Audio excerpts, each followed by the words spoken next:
El tema del día de hoy básicamente se enfoca en lo que es el manejo del estar como una técnica para relatar nuestras experiencias. Esto es algo que eh, creo que la gran mayoría de las personas que realmente se enfocan en prepararse bien para sus entrevistas saben que es algo que hay que usar, que trae muchas ventajas y que le podemos sacar muchísimo provecho.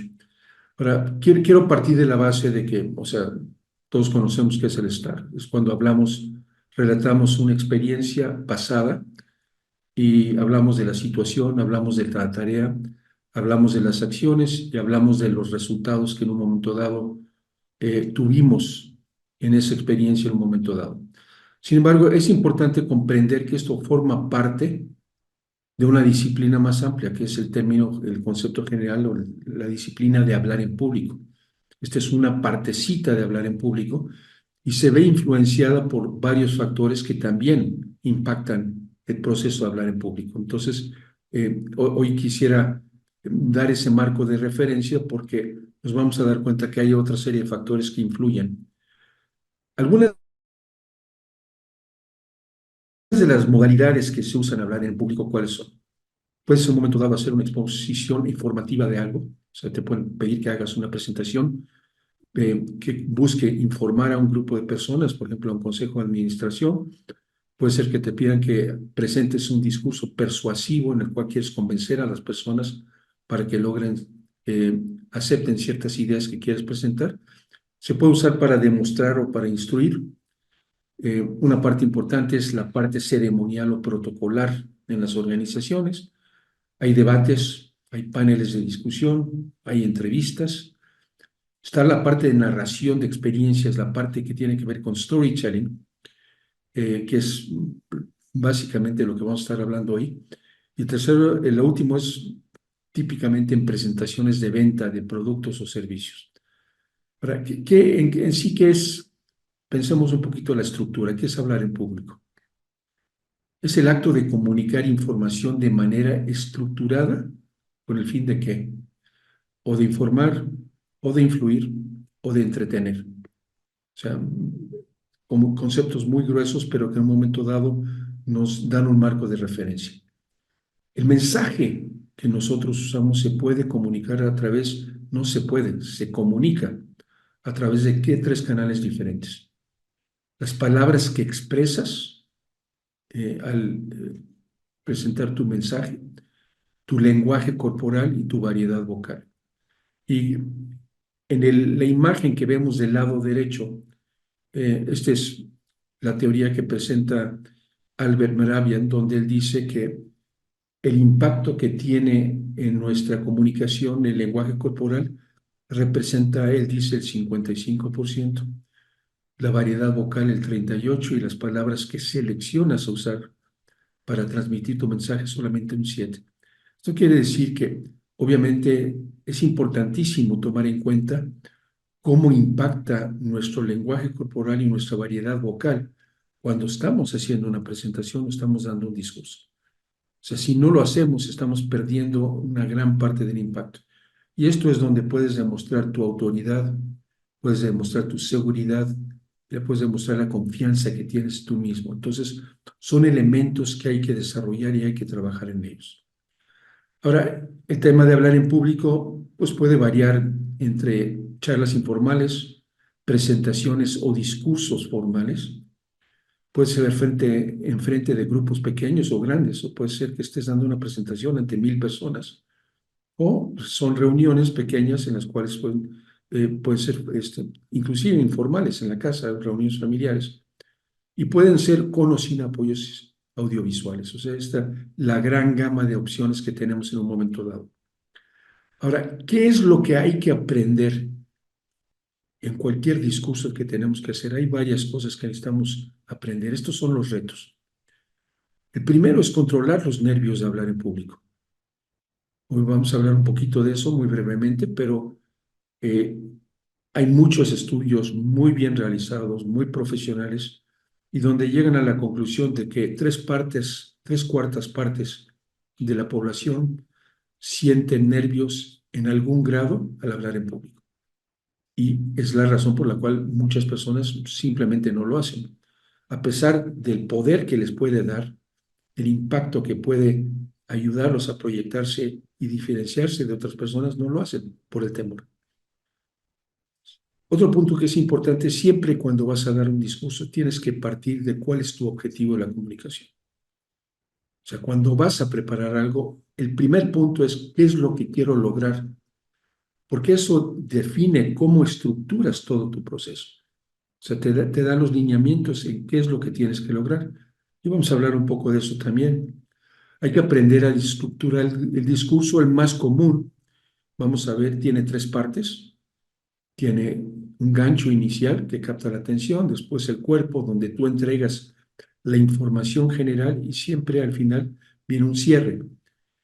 Vamos a ver cuál es esa estructura, cómo sugerimos que se maneje. Y obviamente aquí lo que queremos hacer es, ¿por qué un gancho?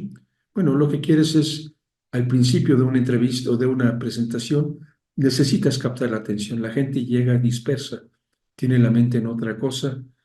Si es una conferencia que vas a dar ante un grupo de gente, tu audiencia lo más posible, probable es que está pensando en que dejó a los chicos en la casa y que no se vayan a lastimar o que se les compuso el coche. No se puede pensar en muchas cosas. Tu gran reto es cómo les jalas la atención para que en ese momento te pongan atención a ti. Segundo, tienes que estructurar un mensaje que es el cumplir con el objetivo y donde le entregas la información que ellos quieren escuchar o necesitan escuchar. Creo que hay que saberlo, manejarlo de una forma clara y precisa. Y por último es el tema del cierre del discurso. Generalmente esto tiene mucho que ver con un llamado a la acción. ¿Qué es lo que tú quieres que ellos hagan con la información que les vas a dar? Otro tema importantísimo es el proceso de memorizar el discurso, porque si no lo tienes memorizado y si tú ves un conferencista que está dando una plática y no tiene bien memorizado, lo notas en su cara. Te das cuenta que en vez de andarse preocupando de conectar contigo, está batallando porque está pensando qué es lo que sigue, qué es el siguiente punto sobre el cual tengo que hablar. Y eso, o sea, mina la efectividad del discurso completamente. Y por último viene la parte de perfeccionar la entrega del discurso. Y aquí estamos hablando del mismo tema que mencioné hace rato, lo que es el lenguaje corporal y tu variedad vocal. Ahora, brevemente toquemos el tema de glosofobia que le llaman, ¿no? Es el miedo de hablar en público. Repito, hay muchos estudios, muchos de varias universidades donde han agarrado grandes agrupaciones y levantan encuestas. Sí, inclusive hemos escuchado mucho las frases de que hay personas que le tienen más miedo a hablar en público que la muerte. Bueno, es un poquito exagerado, pero sí da la idea de que realmente es un factor que sí tiene influencia. Obviamente el miedo varía de persona a persona. Hay casos concretos extremos donde de a tiro la persona se congela, no tiene la habilidad de poder expresar lo que tiene en mente. Sin embargo, hay otros donde meramente me siento nervioso y como me siento nervioso tiendo a no hacerlo. Y la realidad es que estoy perdiendo una oportunidad muy importante en cuanto a qué es lo que puedo manejar, ¿no? Ahora, hay varias recomendaciones, ¿no? No quiero entrar en todo el detalle en esto, meramente porque ocuparíamos demasiado tiempo. Sin embargo, una de las recomendaciones que siempre hago es aprovecha para hablar en toda ocasión que puedas. ¿Qué quiere decir esto? Si eres padre de familia, estás en una reunión de padres de familia y hay algo que puedas aportar, aprovecha. No es tanto, y hazlo, uno lo puedes hacer porque vas a aportar algo al grupo, alguna idea, pero hazlo para acostumbrarte a soltarte a hablar. Si estás en una reunión de negocios y tú crees que hay algún punto que se te ocurre, dilo, levanta la mano. O sea, tiene dos enormes beneficios esto, sobre todo en el ámbito de los negocios. Por un lado, te vas a ir soltando, o sea, cada vez se te va a hacer más fácil. Y número dos, dentro del ámbito de los negocios te va a ayudar a que la gente se empiece a dar cuenta de quién eres. y que puedes contribuir. Eso yo lo he visto a través de los 40 y tantos años que estuve en el mundo corporativo. Tiene mucho que ver con la oportunidad de promociones de crecimiento interno. Ahora, el otro tema que es importante es hay que darnos cuenta de una cosa. El miedo tiende a desaparecer más o menos a los 30 segundos después de que comenzaste a hablar. En otras palabras, te paras enfrente, vamos a ver un escenario donde vas a dar una plática ante un grupo de personas. Y en el momento que paras enfrente, una de las cosas que yo siempre sugiero es, antes de hablar, toma una pausa, mantén silencio. En el momento que tú mantengas silencio y la audiencia te ve parado enfrente y que estás parado viéndolo sin decir nada, jala su atención. Si hay plática en la audiencia, se va a calmar y va a llegar a ser. Y al momento que ya tenga su atención, comienza. Esta es una de las estrategias que yo siempre he encontrado que funciona muy bien. Es una manera de retar al público. En cierta forma le estás diciendo, yo soy el que estoy controlando este evento. Por favor, ponme atención. Y empiezas a hablar, pero ese nerviosismo que sientes al empezar a hablar, a empezar a soltar las ideas, a empezar a expresarlas, el nerviosismo va bajando y tu confianza va subiendo, como se muestra en la pequeña gráfica que está abajo. Y más o menos a los 30 segundos ya se te olvidó el nerviosismo. Estás muy metido en el tema del tema que estás presentando en tu presentación. Entonces, son pequeñas cosas que puedes hacer y que te pueden ayudar muchísimo para asegurar que en un momento dado eh, superes esta barrera que realmente es algo que nos limita en nuestro crecimiento profesional. Ahora, es importante comprender que existen dos tipos de discursos. Cuando hablamos en público tenemos discursos preparados y tenemos discursos improvisados. ¿Cuál es la diferencia entre ellos?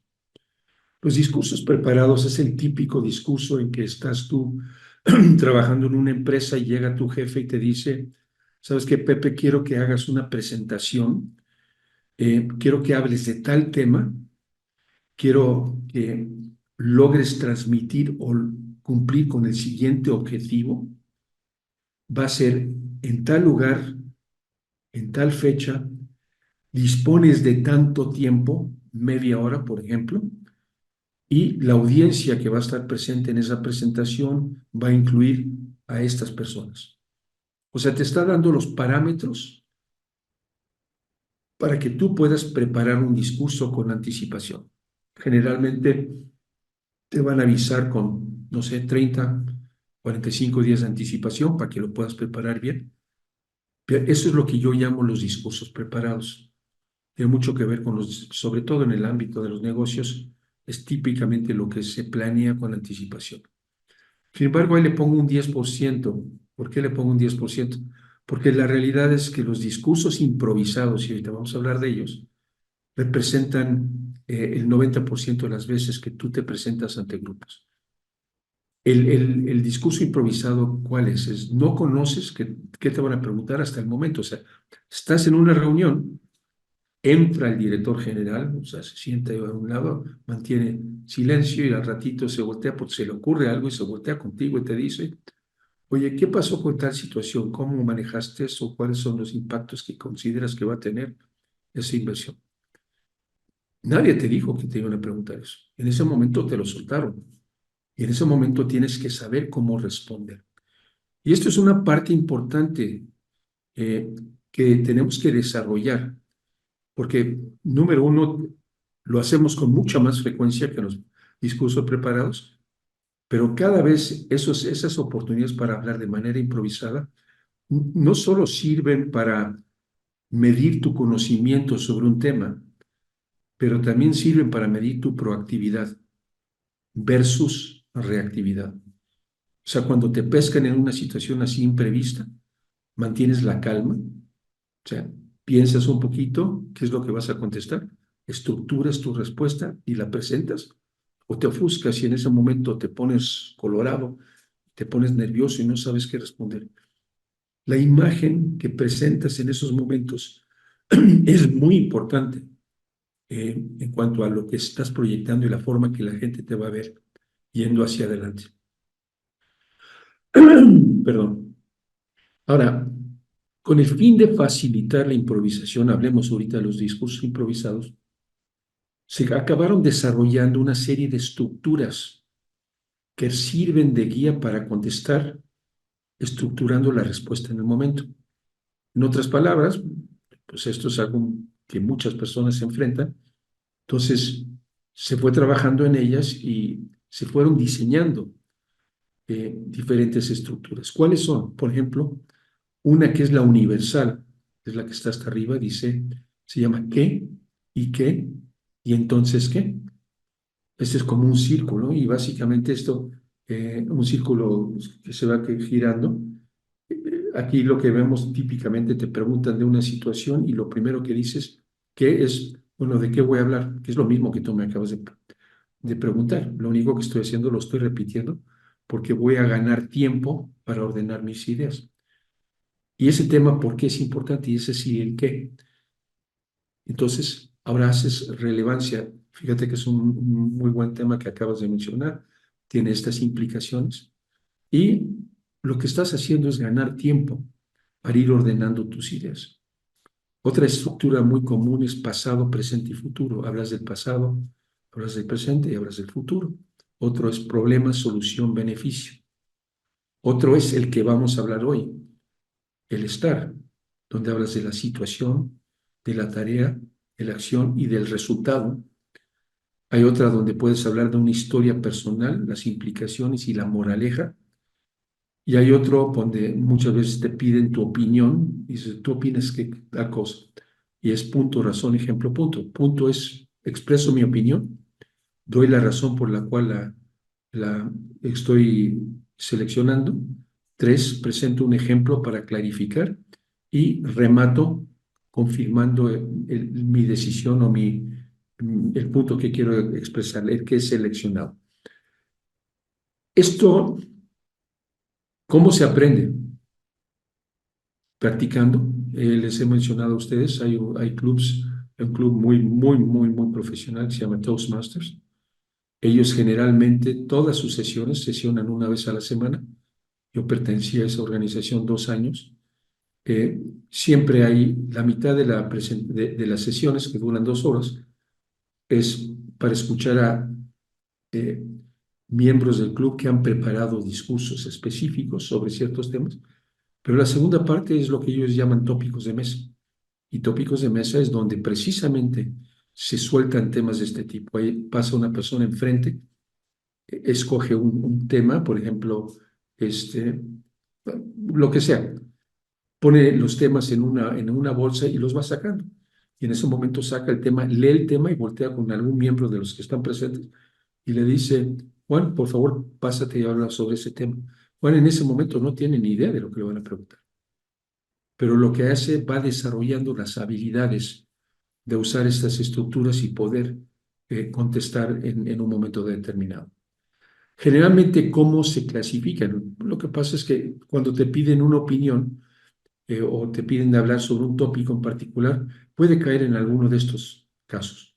Te pueden estar pidiendo una opinión, te pueden estar planteando una situación hipotética, a ver qué piensas, o hablo situacional, alguna experiencia, algo personal, o inclusive en las entrevistas, de repente te toca algún entrevistador que se cree que es muy inteligente y te dice alguna cosa estrombótica, ¿no? O sea, oye, si fueras un animal, ¿qué tipo de animal serías? O sea, son hasta cierto punto, tienen algo de sentido, pero muchos de ellos no. Y lo que tienes que hacer es saber cómo vas a manejar esas cosas. Ahora, el estar también se usa para discursos preparados. ¿Por qué? Básicamente por una razón. Es muy fácil para preparar y es muy fácil para entender. O sea, tiene esas dos grandes ventajas. Y por eso siempre sugiero que hay que considerar esto como una herramienta que puedo sacar provecho de. Ahora, en los discursos preparados, ¿cuál es la estructura más común? Yo desarrollé, bueno, esto, o sea, utilicé lo que llamo una metáfora del método del pez. O sea, Para mí es un proceso de 3 pasos y siempre se me hizo muy fácil entender el concepto si usamos la metáfora del pez. Básicamente el pez tiene una cabeza, tiene un cuerpo y tiene una cola. Y realmente lo que le da la fuerza al pez, no sé si a alguno de ustedes les guste la pesca deportiva, yo lo hacía mucho de joven. Tú sacas un pez del agua y mientras el pez está vivo, una fuerza impresionante en el cuerpo y se lo da la espina dorsal. Y lo equivalente en un discurso de la espina dorsal en nuestro discurso es el propósito del discurso. El propósito del discurso es lo que te une la cabeza con el cuerpo y con la cola. Y siempre hay que comenzar con un discurso, como dije hace rato, tienes que definir cuál es tu propósito, porque eso de ahí nace todo, se estructura todo. Ahora, cuando hablamos de la metáfora, el pez tiene una cabeza, como he dicho, tiene un cuerpo, tiene una cola, y tu discurso tiene un inicio, tiene un cuerpo y tiene un cierre. El inicio normalmente, como vamos a hablar ahorita, es el gancho donde captas la atención de la audiencia. El cuerpo es donde entregas la información que has planeado presentar en tu presentación o en tu discurso. Y la cola normalmente tiene que ver con un llamado a acción o si quieres reforzar algunas ideas, etc. Cuando estás desarrollando un discurso, generalmente comienzas con el cuerpo. ¿Y cómo lo trabajas? Yo lo que siempre sugiero es haz un mapa mental. Tiene el concepto al principio y empiezas a aventar ideas de manera desordenada. Y vas creando flechitas y generalmente, muchas veces, y esto inclusive lo puedes hasta hacer con una servilleta en la mesa, ¿no? En un restaurante. Eh, ya tienes el primer mapa, ahora afínalo, agrupa bien, ve cosas que tienen valor, las que no las vas quitando, pero poco a poco vas armando tus ramas que vas a usar dentro de tu presentación. Ahora, en el caso del inicio, hablando de la cabeza del pez, lo equivalente a la cabeza del pez, siempre sugiero tómalo primero como si fuera un gancho. Es la forma de captar la atención de las personas en el mero principio. Eso es importantísimo. Porque si no te escuchan el mero principio y andan divagando, están pensando en muchas otras cosas, muchos distractores. Inclusive lo puedes ver a veces que estás en una conferencia, estás en una junta. La gente tiene un celular en la mano, lo está viendo. Está viendo el celular, no te está escuchando. Entonces, hay que diseñar los ganchos para que la gente te ponga atención desde el día número 1. Ahora, después te puede servir para también hablar de una breve explicación de qué es lo que vas a presentar, si es que es un tema amplio. Y en un momento dado sirve al final para hacer la transición. Comienzas con la cabeza, pero tienes que hacer una transición hacia el cuerpo. Y esta transición básicamente es una frase donde dices, ahora sí vamos a entrar en el tema, vamos a hablar de tal cosa. ¿Cuáles son los ganchos más comunes? Puedes presentar una estadística o un hecho sorprendente, algo diferente. Puedes usar un relato, esto es muy común, inclusive en una presentación de negocios. Puedes comenzar con un relato sobre qué es lo que pasó en situación. A la gente le encanta, eso lo vamos a hablar brevemente, la gente le encantan las historias, se engancha, estamos diseñados para escuchar historias. Entonces, esta es una forma de usar un gancho, es meter una historia. Puedes comenzar con una pregunta intrigante, puedes usar una cita profesional, cita de algún personaje público, puedes comenzar con humor, hay que tener cuidado, hay que saber contar chistes, pero si lo haces, puedes meter uno muy bien seleccionado.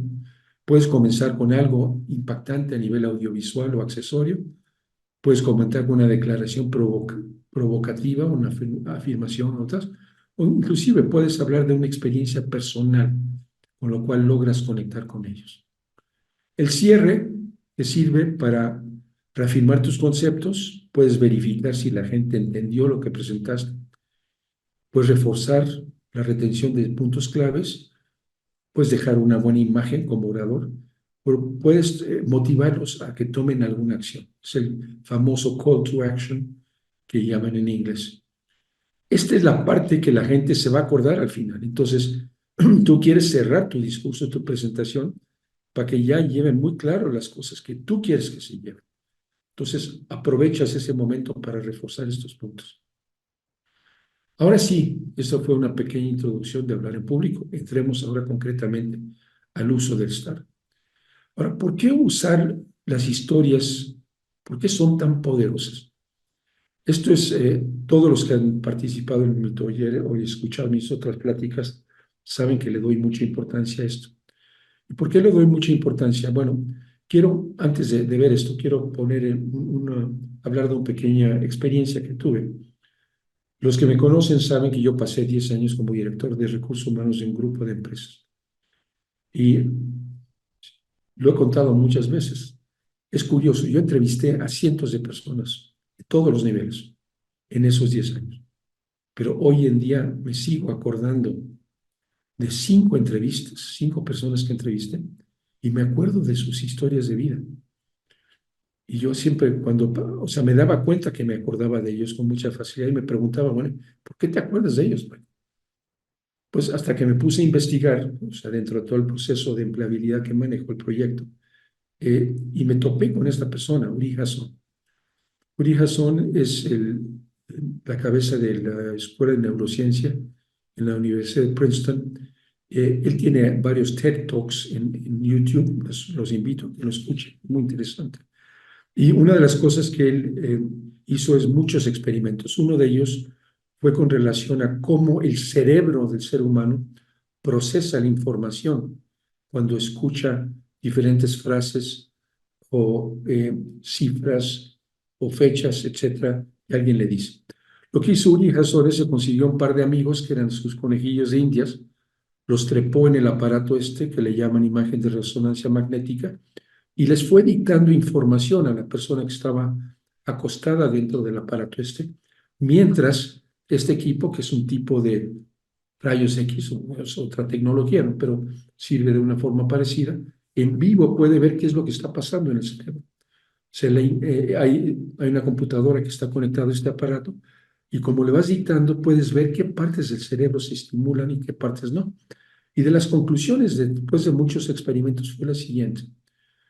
Cuando tú a una persona le dictas frases aisladas, o sea, sentences, bueno, frases aisladas, o fechas, o inclusive números, solamente 2 partes del cerebro se conectan.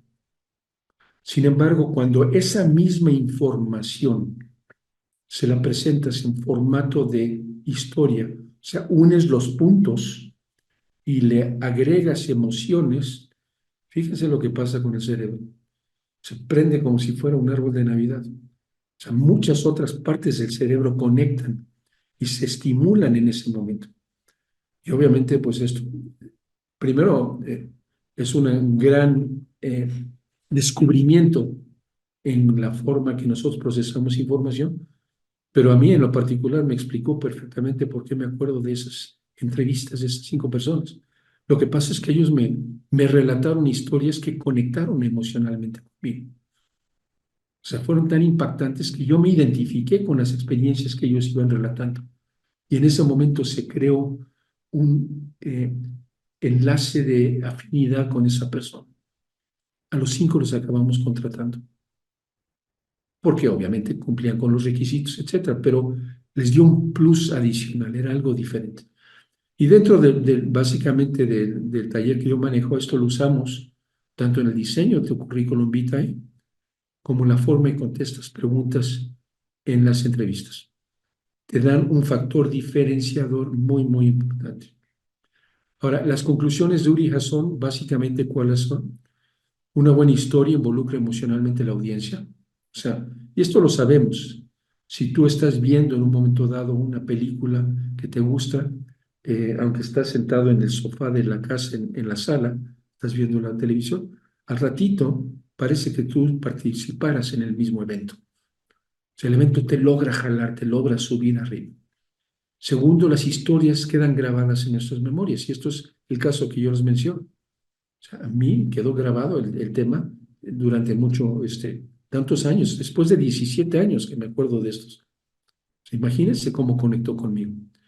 Y la última parte es lo que sabemos que usan todos los publicistas. Los, los anuncios de alguna forma traen una historia atrás. El caso típico de la Coca-Cola, ves un grupo de personas que está divirtiendo y a la mitad de la mesa está la botella de Coca-Cola. Y sin querer, los que estamos viendo esos anuncios empezamos a asociar que Coca-Cola quiere decir diversión, etcétera, etcétera, etcétera. Son magos, o sea, los publicistas son magos en la forma en que nos conectan con sus productos. Ahora, en resumen, cuando contamos historias, ¿qué es lo que queremos hacer? Queremos lograr conectar emocionalmente con la audiencia y queremos contar historias que no se puedan olvidar. Porque al no olvidarse de la historia, no se van a olvidar de ti. Y en ese momento ya tienes una ventaja si estás buscando trabajo contra las personas con las cuales estás compitiendo. Te da una ventaja poderosísima. Ahora, entremos ahora sí a hablar un poquito de la estructura propiamente. En lo que consiste es que cuando vamos a relatar una experiencia, lo dividimos en cuatro partes. Primero hablamos de la situación, después hablamos de la tarea y cuando hablamos de la tarea nos referimos a cuál era tu responsabilidad dentro de esa situación. O sea, cuál era tu rol. Después hablas de qué acciones tomas y por último hablas de qué resultados puedes dar.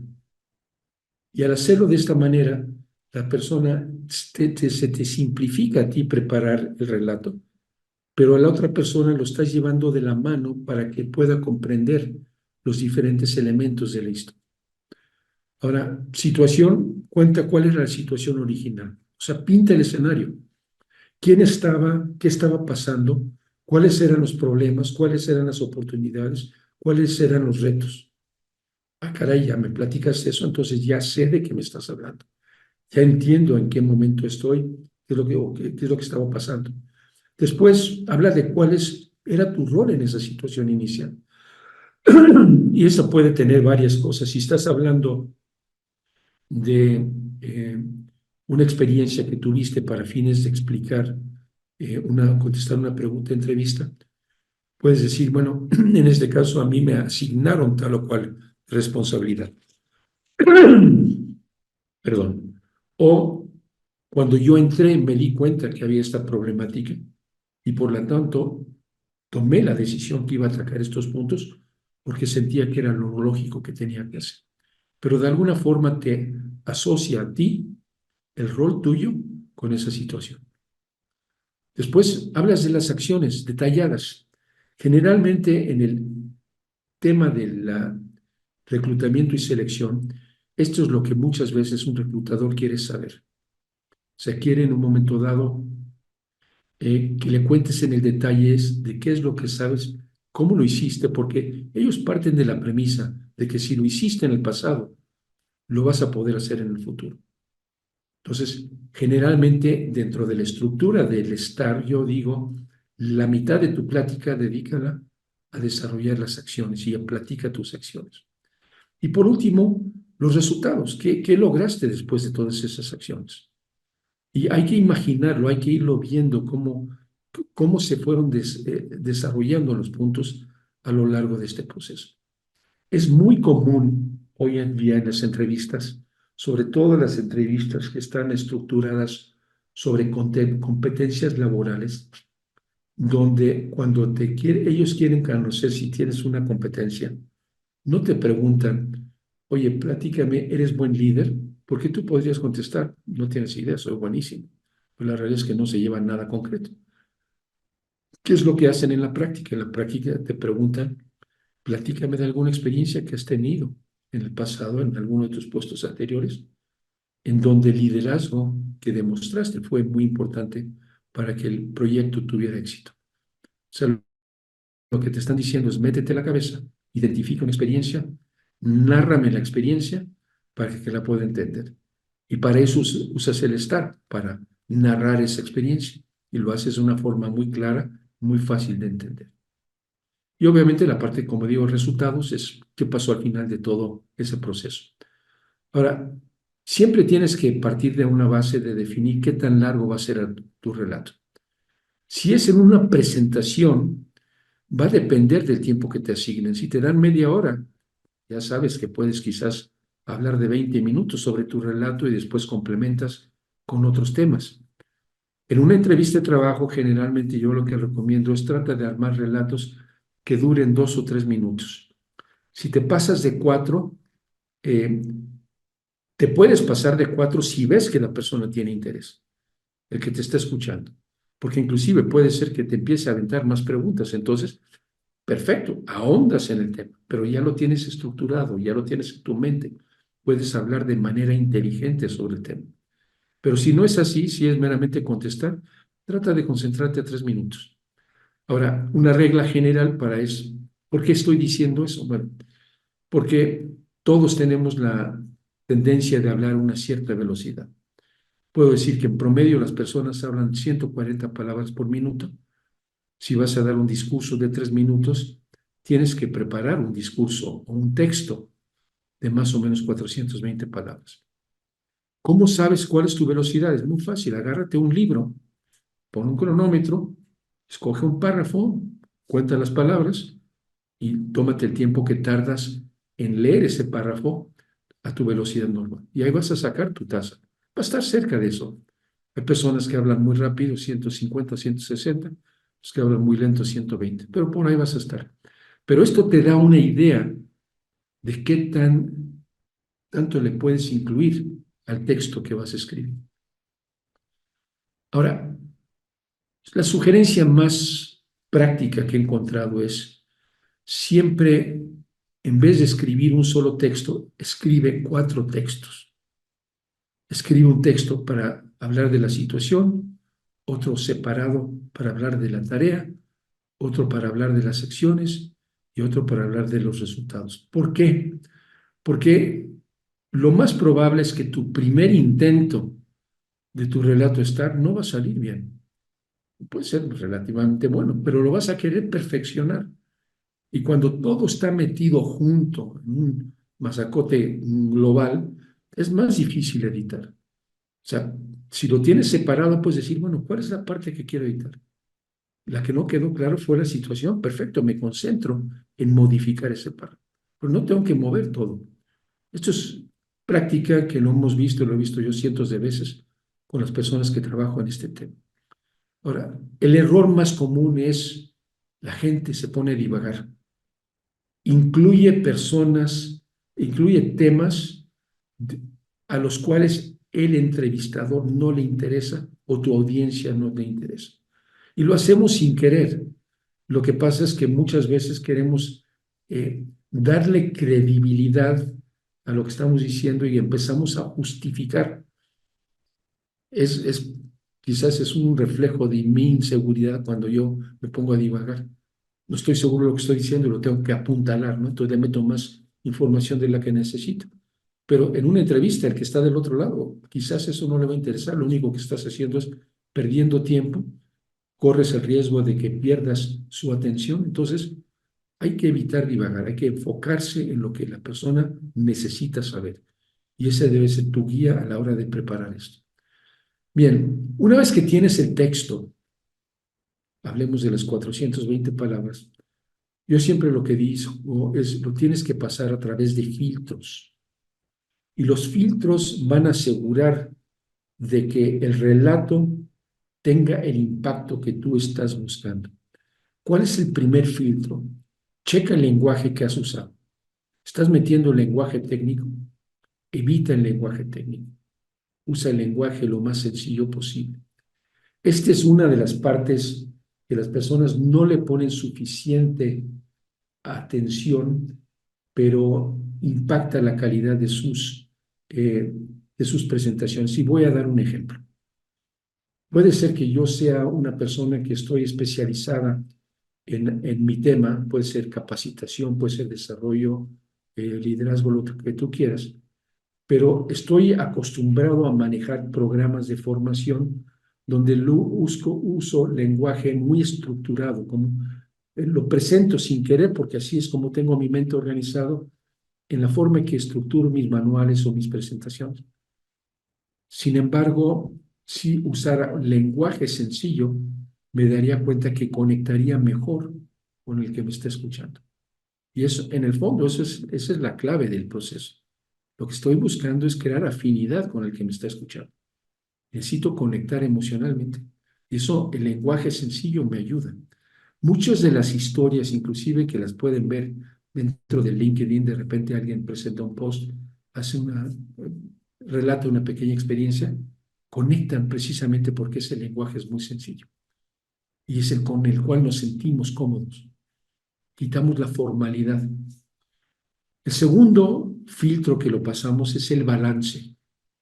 El balance tiene que ver con la relevancia de lo que hemos escrito con relación al tema que queremos platicar, pero también para darle el peso relativo a cada una de los componentes.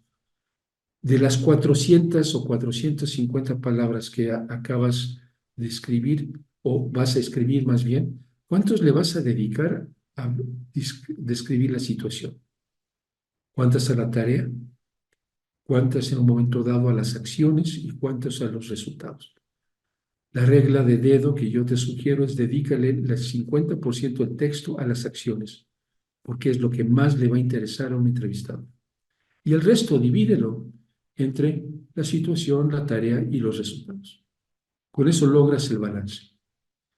El tercero es, toda historia necesita reflejar para que realmente tenga impacto, tiene que tener un antes y un después. El antes generalmente lo planteas cuando hablas de la situación y el después cuando hablas del resultado. Pero a la hora de estructurar tu texto, el mensaje, tienes que enfocarte a contestar la pregunta qué había al inicio y qué pasó al final. O sea, eso ayuda a que la historia se quede grabado en la mente de la persona. Es muy, muy importante ese punto. Y por último es la carga emocional. La carga emocional, ¿a qué se refiere? Toda historia tiene dos pistas. Una pista física, qué es lo que pasó, dónde estaban, quién estaba presente, qué es lo que hicieron, qué es lo que lograron. Y la segunda tiene que ver con la pista emocional. ¿Qué sintieron las personas a lo largo de ese viaje? Por ejemplo, cada una de las etapas que tú puedes estar relatando te causó impacto emocional a ti. Cuando hablas de la situación, quizás estés expresando angustia, porque habían problemas serios que había que resolver. Y después te encargan, te nombran como responsable, sorpresa, a caray, no esperaba que me iban a nombrar. Pero todo eso va enriqueciendo el caldo, le va dando riqueza a tu relato. Las acciones pueden ser muchas diferentes emociones que sientes. Desilusiones porque te topaste con problemas, o gran satisfacción, felicidad porque lograste cumplir con las cosas que te fuiste enfrentando. Todo eso es lo que enriquece el relato. Y obviamente en la última parte también el resultado, la enorme satisfacción de que lograste un resultado positivo. Eso es lo que hace que la historia se vuelva memorable. Y esto es lo que en muchos momentos se llaman los puntos de conexión. Las emociones comunes, ¿cuáles son? Las más normales: felicidad, tristeza, miedo, sorpresa, enojo, disgusto, anticipación, confianza, tranquilidad. El hecho que busques incluir estas dentro de tus relatos lo va a enriquecer. Y los puntos de conexión son esos puntos que se conectan con las emociones de la audiencia, porque cuando existen esos puntos de conexión y los diseñas para que formen parte de tu relato, estás asegurando que vas a crear esa afinidad con el que te escucha. ¿Y qué es lo que va a pasar? Se va a acordar del relato y se va a acordar de ti. Estos son los puntos finos. Hay muchas personas que dicen, no, es muy sencillo. La realidad de las cosas es, ya que lo echas a andar, tiene su chiste, ¿no? Pero es muy, muy poderoso. Ahora, ¿cuáles son los pasos a seguir? Vamos a tratar de ver cómo manejamos eso. Primero comenzamos, como dije, defines tu objetivo. Número dos, desarrollas tu texto siguiendo la estructura STAR. En el caso de relatos de entrevista, lo ajustas a 3 minutos. Entonces ya tienes el texto. Ahora, tomas el texto y lo pasas a través de tus filtros. esos que acabo de mencionar. Y vas a tener un texto inicial que un texto final. En este caso, para facilidad, yo pegué el mismo, ¿no? Pero el mensaje es que el que está del lado derecho debe tener ya ediciones con relación al original que resultaron de analizar los filtros que usaste. Te va diciendo, oye, fíjate que la situación quedó un poco corta, hay que ampliarla más.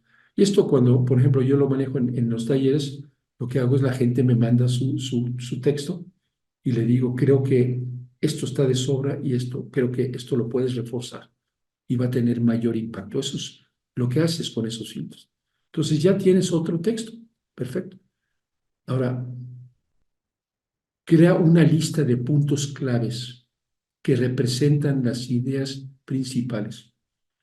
O sea, el proceso, vas a entrar ahora al proceso de memorización y memorizar un texto muy largo. Y en el caso de estar de 3 minutos, no es tan complicado. Memorízate una plática que vas a dar sin apoyos audiovisuales y que va a durar media hora. Ah, caray, ya no estás hablando de 420 palabras, estás hablando de mucha información.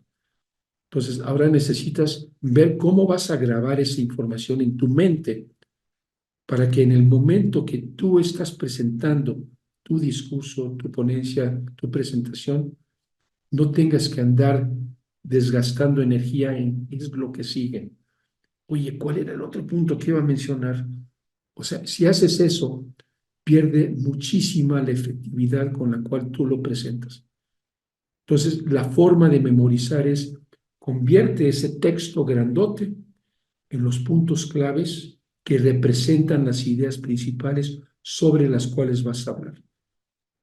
Entonces, primero que haces es memorizar la lista de la que está del lado derecho y practica enfrente del espejo. Y como aquí has resumido tus ideas principales, ahora empieza a hablar de la idea.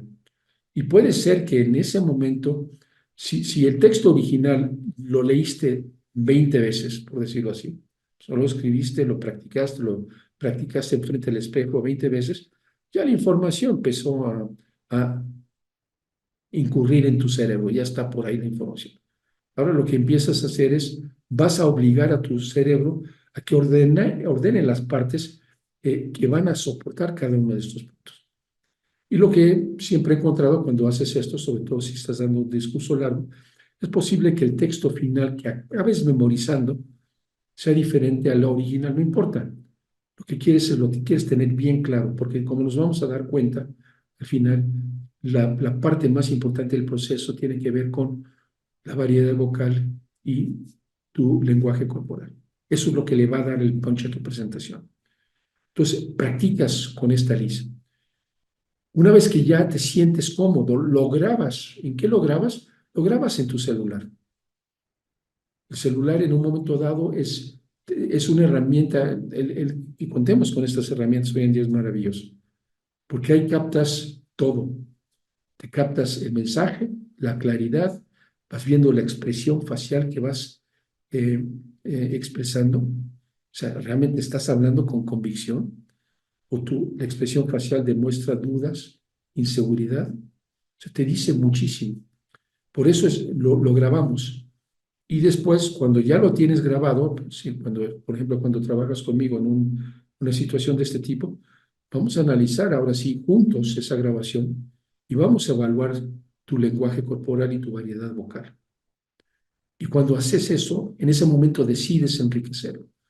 Es que fíjate que estoy muy tieso en la presentación, no uso gestos de brazos y manos, me tengo que soltar. Ya tomas nota y para la próxima practicas, te sueltas.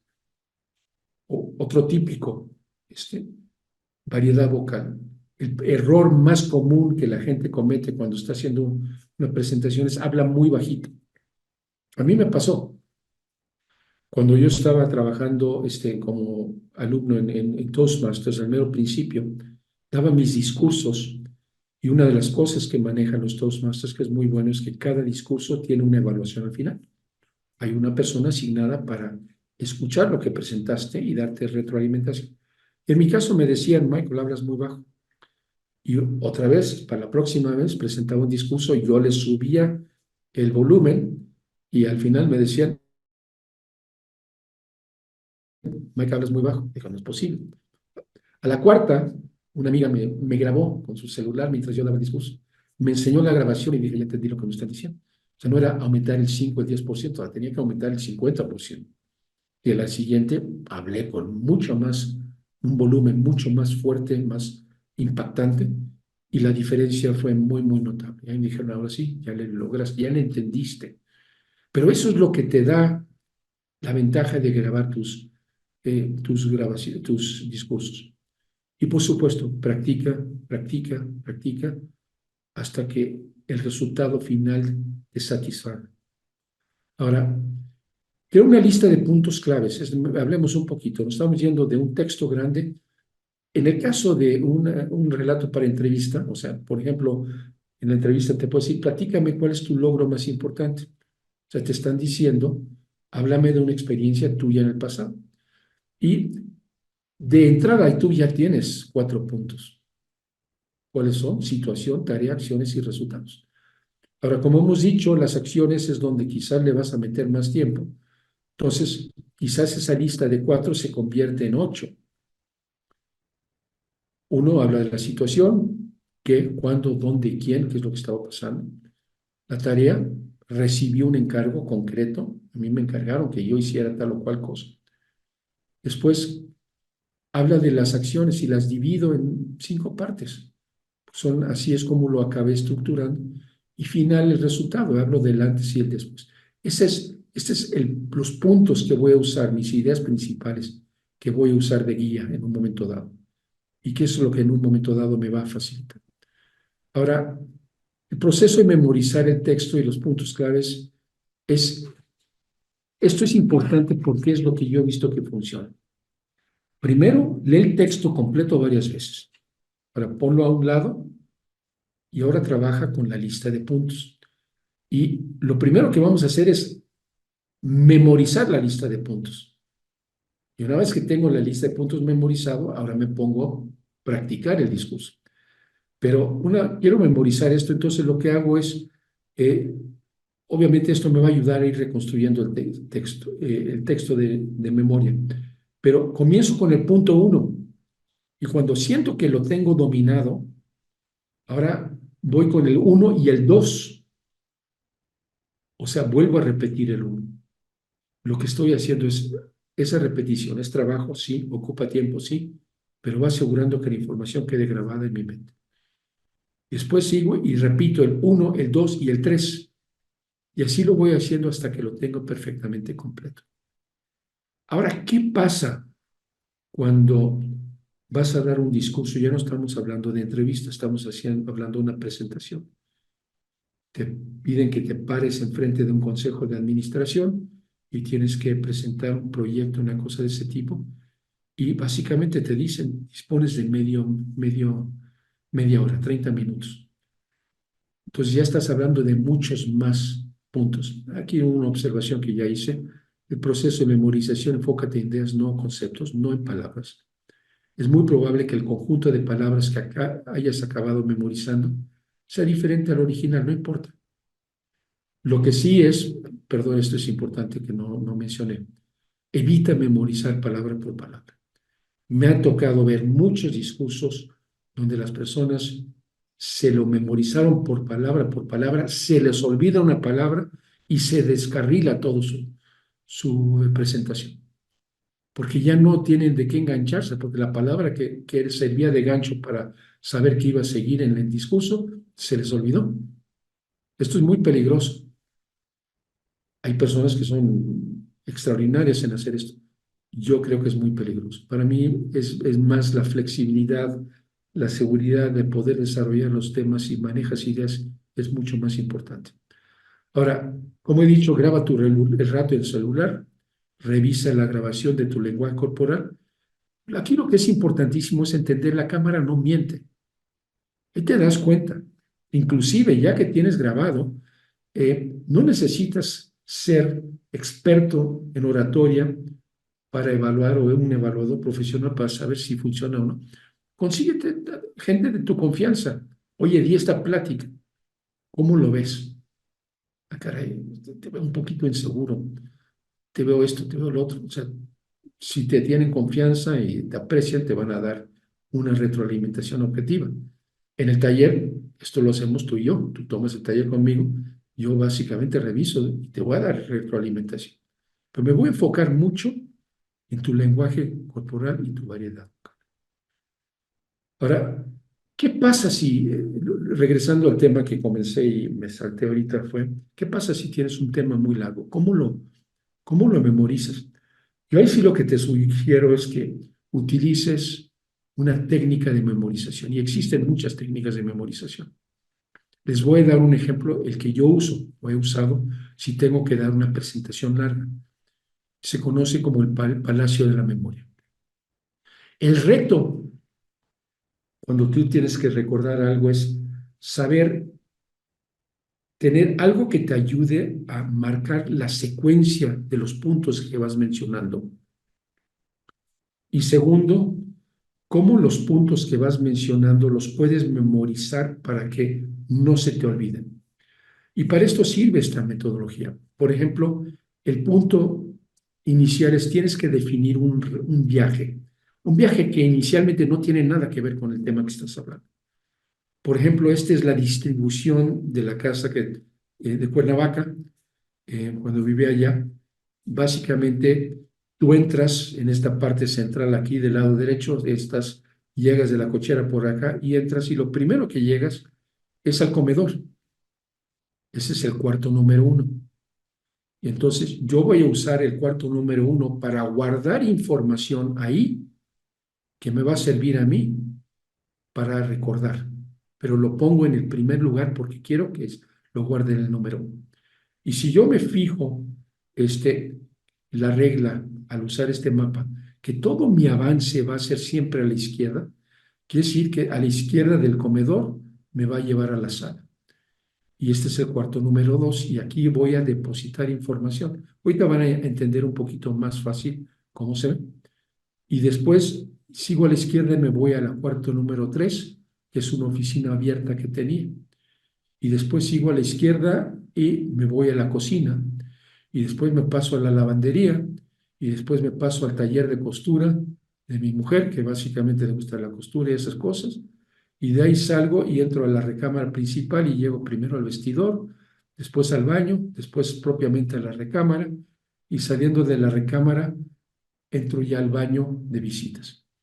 O sea, aquí tengo 10 ubicaciones donde yo puedo guardar información. Fijo la regla para que siempre vaya yo en ese mismo orden visitando estas. Y ahora sí, el siguiente paso es, eh, voy a depositar información en cada uno de esos lugares. Vamos a suponer que yo diera una plática y los temas que tengo que discutir salieron de la siguiente punto. El tema que voy a hablar habla primero de la Torre Eiffel en París y después Shakespeare aparece como parte de mi presentación y después hablo de la Gran Muralla de China y después en mi plática me dice que tengo que hablar de la fotosíntesis y después aparece Beethoven y por alguna razón quiero hablar del teorema de Pitágoras y después del Mona Lisa y después del sushi. Son puntos que resultan que yo extraigo de mi texto porque ese es el mensaje que ocurrió. Este es un ejemplo, ¿no? O sea, es un poco estrombótico, pero lo estoy haciendo a propósito porque quiero que sea estrombótico. Entonces, lo primero que tengo que hacer es, ahora para acá, voy a depositar cada uno de estos en un cuarto. Si regreso, quiere decir que depositaría la Torre Eiffel en el comedor, en el número 2, Shakespeare, en el número 3, la oficina, la Gran Muralla, número 4, síntesis, número 5, etcétera, etcétera, etcétera. Ah, caray, ya empecé a colocar todo esto. Ahora, ustedes están preguntando, ¿qué quiere decir Michael cuando va a depositar? Bueno, lo que vamos a hacer ahora es, para cada uno de esos temas, nos vamos a imaginar, visualizar algo estrombótico, raro. Por ejemplo, Torre Eiffel.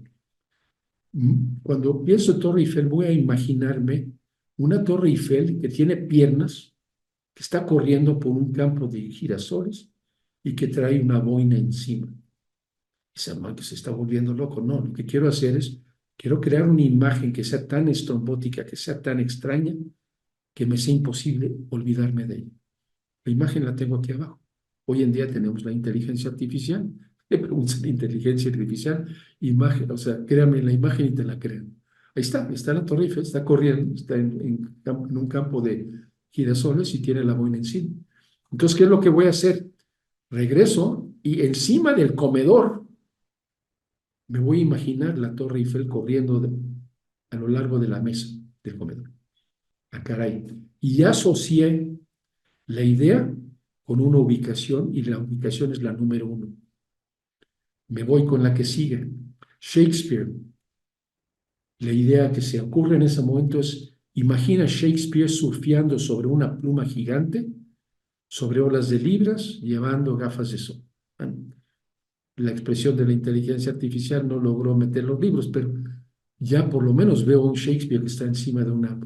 Y ahora me la voy a imaginar que esta es una pequeña figura que alguien fundió en cobre y la coloco. ¿Dónde la coloco? La coloco en la sala. La sala, yo me siento en el sofá que está junto a la pared negra. La parte verde son vitrinas que ven hacia afuera, pero de ahí estoy viendo esa figura. Ya tengo la segunda figura en el segundo. Ahora me voy con el número 3. Y el número 3 es la gran muralla china. Y la imagen es, imagina dragones jugando a rayuela encima de la gran muralla. Ah, caray. Otra vez ya tengo una imagen que podría ser muy fácilmente una fotografía o un cuadro proyectando esto. ¿Y dónde lo voy a colocar? En la oficina, en algún lugar visible. Y así voy asignando cada uno de ellos.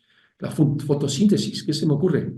Imagina un árbol con hojas hechas de paneles solares y frutas que son bombillas brillantes. Caray, ya tengo la imagen y ahora lo coloca. ¿En dónde? La voy a colocar en la cocina. Y así lo voy haciendo. Y sigo con los otros puntos. Beethoven, imagínate, Beethoven dirigiendo una orquesta. Teorema de Pitágoras visualiza un triángulo llevando un sombrero de detective, sosteniendo una regla y resolviendo un misterio. La Mona Lisa piensa en la pintura de la Mona Lisa, pero ella está tomando una selfie en un smartphone. Puras locuras, sí, puras locuras, pero cuando las decides, las diseñas como locuras, no se te olvidan. Sushi, imagina un rollo de sushi piloteando un submarino explorando el océano profundo y encontrándose con criaturas marinas hechas de arroz y pescado. O sea, son puras locuras. Pero lo que acabas haciendo es entonces cada uno de tus puntos ya lo asignaste a un layout que tú conoces perfectamente bien. Y ahora sí repasas tu layout y dices, punto número 1, ¿cuál es? Es la Torre Eiffel que está corriendo, etc. Punto número 2, ¿quién es? Es Shakespeare. Y así te vas recordando. Y esto puedes tener una lista de 30 puntos que quieres recordar. Le puedes dedicar 1 hora al ejercicio y vas a haber memorizado los 30 puntos de tal forma que no se te van a olvidar. Hay muchas formas, muchas técnicas de memorización. Esta es la que a mí me funcionó, a mí me gustó. Y dices, bueno, ahora tengo que dar un segundo discurso. Bueno, ahora voy a usar otro mapa de distribución. Por ejemplo, me voy a imaginar qué tengo que hacer yo ir desde la casa al supermercado. Lo primero que salgo voy a la cochera, punto, ese es mi primer punto de referencia. Después salgo en el coche, doy vuelta a la derecha y llego a la caseta de vigilancia donde se controla el acceso a la colonia. Ese es mi punto número 2. Y saliendo doy vuelta a la derecha y a los 200 metros hay un restaurante donde a veces voy a cenar.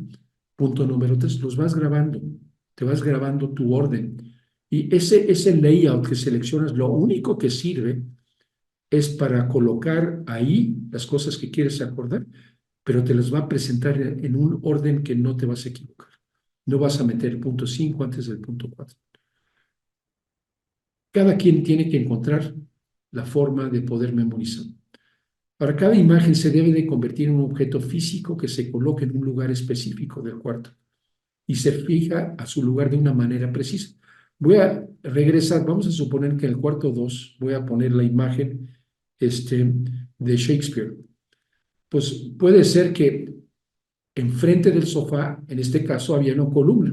Así lo diseñó el arquitecto cuando compré la casa. Lo que acabas haciendo es pones la imagen de Shakespeare, que es una estatua, la pegas a la pared y la envuelves con cinta gris, de eso que usan los plomeros.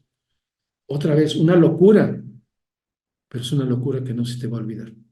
Entonces, esa es la forma. Podemos pensar en la imagen de Shakespeare, una escultura hecha sobrepuesta en o una mesa del centro donde la pegas a la mesa usando la cinta gris.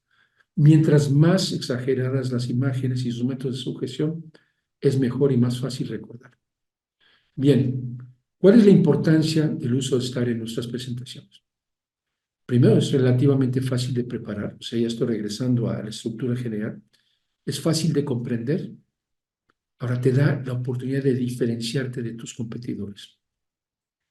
Esto, en mi opinión, y lo he dicho, y los que han visto mi curso en YouTube, me atrevo a decir esto. La persona que cuenta las mejores historias, la persona que logra diferenciarse a través de las historias que cuenta, es la que va a conectar emocionalmente con los reclutadores, con los representantes de la empresa y tiene la mayor probabilidad de ser la persona seleccionada. Acuérdense, este es un tema que mencioné yo en la plática de la semana pasada. Un estudio de Stanford sugiere que la confianza y autoeficacia, la autoeficacia se refiere a la seguridad que tú tienes en tu capacidad. Esos dos elementos a menudo pueden tener más impacto en los resultados de las entrevistas que las mismas competencias duras y blandas que tienes. Fíjense lo que está diciendo esto. O sea, Stanford es una universidad muy, muy reconocida. Ellos dicen, el candidato que logre transmitir su seguridad, su convicción en sus propias capacidades, puede tener más importancia a la hora de seleccionarlo que las mismas competencias que puede tener. Esto implica que los candidatos que proyectan confianza pueden ser vistos más favorablemente por los entrevistadores, incluso que si sus competencias reales no son necesariamente superiores a los de los otros. Este hallazgo subraya el papel significativo de la comunicación no verbal y la autopresentación. Y precisamente la autopresentación es lo que estás logrando con el STAR. Estos son los puntos que son tan importantes. Es el impacto. O sea, créame, tiene un impacto muy, muy importante. Perfecto. Con eso terminamos ya la presentación. Vámonos a preguntas y respuestas. Con mucho gusto.